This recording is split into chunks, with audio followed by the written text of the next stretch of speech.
Kurnool parliament అభ్యర్థి RS Praveen Kumar గారు, మాజీ శాసనసభ్యులు గోల బాలరాజు గారు, జీవన్ రెడ్డి గారు, తమ్ముడు బాల్కా సుమన్ గారు, వేదిక పైన పెద్దలు ప్రొఫెసర్ శ్రీనివాస్ రెడ్డి గారు, అదేవిధంగా డాక్టర్ చెరుకు సుధాకర్ గారు, వివిధ కార్పొరేషన్ల చైర్మన్లు, కార్యక్రమంలో పాల్పంచుకుంటున్న అన్నదమ్ములకు, అక్క చెల్లెళ్లకు, పాత్రికేయ మిత్రులకు డాక్టర్ సాహెబ్ 133వ జయంతి ఉత్సవ శుభాకాంక్షలు తెలియజేస్తా ఉన్నాం.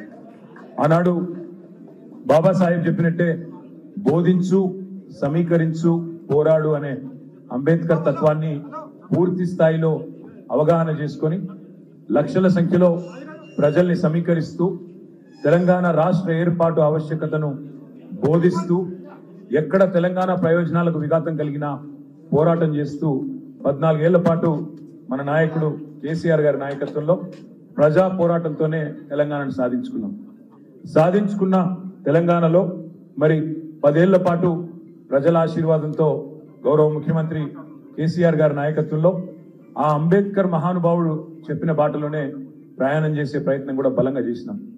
స్వేచ్ఛ కంటే సమానత్వం ముఖ్యమని అంబేద్కర్ గారు ఏదైతే ప్రవచించినారో దానికి అనుగుణంగానే మరి విద్యతోనే వికాసం వస్తుంది, వికాసం వల్లనే అల్టిమేట్ గా ప్రగతి వస్తుంది, ప్రగతితోనే సమానత్వం వస్తుందనే ఆలోచన అంబేద్కర్ ధార ఏదైతే ఉన్నదో దానికి అనుగుణంగానే 1022 గురుకుల పాఠశాలలు పెట్టుకున్నా, అదేవిధంగా 1005 జూనియర్ కాలేజీలు పెట్టుకున్నా, 88 డిగ్రీ కాలేజీలు పెట్టుకున్నా, ఎస్సీ, ఎస్టీ, బీసీ, మైనారిటీ, అదేవిధంగా అగ్రవర్ణాల్లో ఉండే పేదల కోసం కూడా మరి విద్యతోనే సమానత్వం వస్తుందనే అంబేద్కర్ ఆలోచన ధార నుంచే కేసీఆర్ గారు కూడా 1022 గురుకుల పాఠశాలలు పెట్టిన మరి పరిస్థితి కూడా మనందరికీ తెలుసు.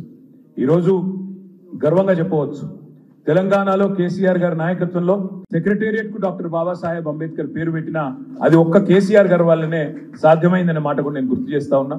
దాంతో పాటు ఈ దేశంలో అంబేద్కర్ గారు అంటే కేవలం దళితులకు సంబంధించిన నాయకుడే కాదు, కేవలం బడుగు బలహీన వర్గాలకు సంబంధించిన నాయకుడే కాదు, మహాత్మా గాంధీతో తప్పకుండా పోల్చి సరిసమానమైన స్థాయి కలిగిన నాయకుడు అంబేద్కర్ గారు. అందుకే అంతటి ఘనమైన నివాళిని ఆ రోజు కేసీఆర్ గారి నాయకత్వంలో మనం శాసనసభలో అందించుకున్నాం.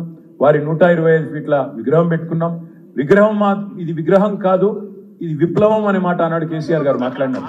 తప్పకుండా ఇవాళ మళ్ళొక్కసారి 133వ జయంతి నాడు మనందరం కూడా గుర్తుంచుకోవాల్సింది ఒకటే, దళిత బంధు లాంటి దమ్మున్న పథకం పెట్టినా లేదా బలహీన వర్గాల కోసం చిత్తశుద్ధితో, నిబద్ధతతో, రాజకీయ ప్రయోజనాలతో నిమిత్తం లేకుండా రాజకీయంగా నష్టం జరిగినా లాభం జరిగినా మరి అధికారం ఉన్నప్పుడు, అవకాశం ఉన్నప్పుడు తప్పకుండా అందరి మంచి కోసం, సమానత్వం కోసం పాటుపడాలనే ఒక ఆలోచన ఏదైతే కేసీఆర్ గారు చేసినారో ఆ ఆలోచన ధార, ఆ అంబేద్కర్ గారి బాటలో అందరం కూడా ముందుకు సాగుదాం. ఆయనను ఇవాళ మీరు చూసినట్టయితే కొలంబియా లాంటి యూనివర్సిటీలో అక్కడ బాబాసాహెబ్ అంబేద్కర్ గారికి అక్కడ ఒక విగ్రహం పెట్టి ఆ విగ్రహం కింద రాసింది ఏంటంటే ఆయన దళిత నాయకుడనో బడుగు బలహీన వర్గాల నాయకుడనో రాయలేదు. Is one of the founding fathers of modern India. అంటే ఆధునిక భారతానికి మరి బీజం వేసిన ఒక జాతిపిత లాంటి నాయకుడు, ఆనాటి ఫౌండింగ్ ఫాదర్స్ లో ఆయన కూడా ఒకరని ప్రపంచమే గుర్తించే పరిస్థితి. వాళ్ళ 100 పైచిలకు దేశాల్లో అంబేద్కర్ గారి గురించి ఇవాళ స్మరించుకుంటున్నారు, ఆలోచించుకుంటున్నారు. మన దేశంలో కూడా ముఖ్యంగా ఈ రోజున్న పరిస్థితుల్లో ఆయన చెప్పిన ఒక గొప్ప మాటను గుర్తు చేసుకోవాల్సిన బాధ్యత మన మీద ఉన్నది. రాజ్యాంగానికి సంబంధించి, రాజ్యాంగబద్ధమైన హక్కులకు సంబంధించి, ముఖ్యంగా ప్రజలకు సంబంధించిన అంశాలు అంబేద్కర్ గారు ఏదైతే చెప్పినారో సమాజంలో సమానత్వం రావాలి అంటే ఇవాళ ఈ దేశంలో ఉన్న పరిస్థితుల వల్ల, ముఖ్యంగా కొన్ని రాజకీయ పార్టీల యొక్క వైఖరి వల్ల ఆ రాజ్యాంగం కూడా ప్రమాదంలో ఉన్న విషయాన్ని కూడా మనం గుర్తుపెట్టుకోవాలా. ఆ రాజ్యాంగం ప్రమాదంలో పడకూడదు.